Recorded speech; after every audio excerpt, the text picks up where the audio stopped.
வணக்கம், welcome back to பிவேட்டர்ஸ். இவர்ஸனுடைய சிபிஐ டேட்டா ஆகஸ்ட் மந்த்னோட ரிலீஸ் ஆயிருக்கு. அதன் பிறகு ஃபெட்னுடைய இன்ட்ரெஸ்ட் ரேட் டெசிஷன் வந்து நெக்ஸ்ட் வீக் ஷெடியூலா இருக்கு. அதை பத்தி நம்ம இந்த வீடியோவில் குயிக்கா பார்ப்போம். அதுக்கு முன்னாடி நம்ம சேனலை சப்ஸ்கிரைப் பண்ணி வச்சுக்கோங்க. ஸோ நிறைய யூஸ்ஃபுல்லான வீடியோஸ்லாம் இந்த சேனலில் நம்ம வந்து போஸ்ட் பண்ணிட்டு இருக்கோம். மெயினாக வந்து பார்க்க போனீங்கன்னா pre market report, post market report, அப்புறம் ஸ்டாக்னுடைய அட்வைஸ், எந்த ஸ்டாக் வாங்கலாம், மியூச்சுவல் ஃபண்ட் ரிலேட்டட், ஸ்டாக் மார்க்கெட்டினுடைய பேசிக், அது மாதிரி நிறைய வீடியோஸ் வந்து ஸ்டாக் மார்க்கெட் ரிலேட்டட் வீடியோஸ்லாம் இந்த சேனலில் போஸ்ட் பண்ணிட்டு இருக்கோம். ஸோ அதனால சப்ஸ்கிரைப் பண்ணி வச்சுக்கோங்க. ஸோ வாங்க வீடியோக்குள்ளே போகலாம்.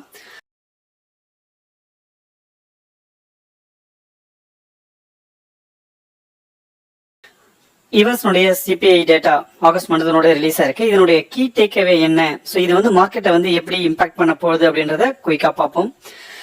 So June and July month பார்த்தீங்கன்னாக்கா சிபிஐனுடைய இன்ஃப்ளேஷன் டேட்டா அப்படின்னு பார்க்கும்பொழுது ஸோ அது வந்து 2.7 இருந்துச்சு. இப்போ வந்து ஆகஸ்ட் மந்த்ல அது 2.9 இன்க்ரீஸ் ஆயிருக்கு.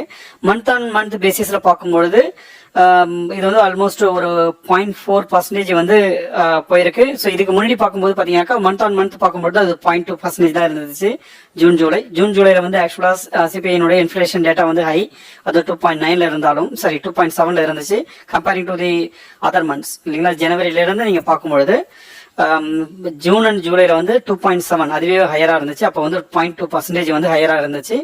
ஸோ இப்போ இந்த மந்த் பார்த்தீங்கன்னா ஆகஸ்ட் மந்த் பார்த்தீங்கன்னா அது 0.0% இன்க்ரீஸ் ஆயிருக்கு. ஸோ இது மார்க்கெட் வந்து எக்ஸ்பெக்ட் பண்ண ஃபோர்காஸ்ட் படி பார்க்கும்பொழுது அது 0.3 தான், பட் 0.1% வந்து இன்க்ரீஸ் ஆகிருக்கு.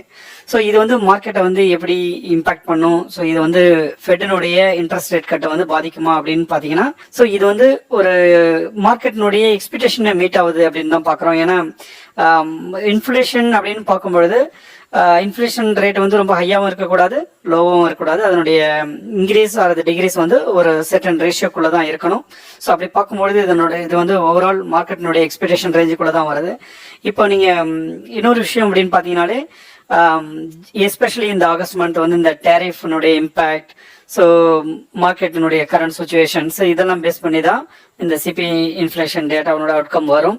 ஸோ இப்போ இருக்கிற மார்க்கெட் சுச்சுவேஷன்ல மார்க்கெட் ஆல்ரெடி எக்ஸ்பெக்ட் பண்ணது டெஃபினட்டா இன்ஃப்ளேஷன் வந்து இன்க்ரீஸ் ஆகும் அப்படின்றது தான். ஸோ அதனால வந்து இது பெரிய மார்க்கெட்டுக்கு ஒரு இம்பாக்ட் கொடுக்குமா அப்படின்னு கேட்டீங்கன்னாக்கா பெரிய இம்பாக்டா இருக்காது அப்படின்னு தான் எனக்கு தோணுது. இது என்னுடைய பர்சனல் வியூ. ஸோ ஃபெட்ல வந்து என்ன டிசிஷன் எடுக்க போறாங்கன்றது நமக்கு தெரியாது, பட் இருந்தாலும் ஸோ இது நம்மளுடைய வியூ.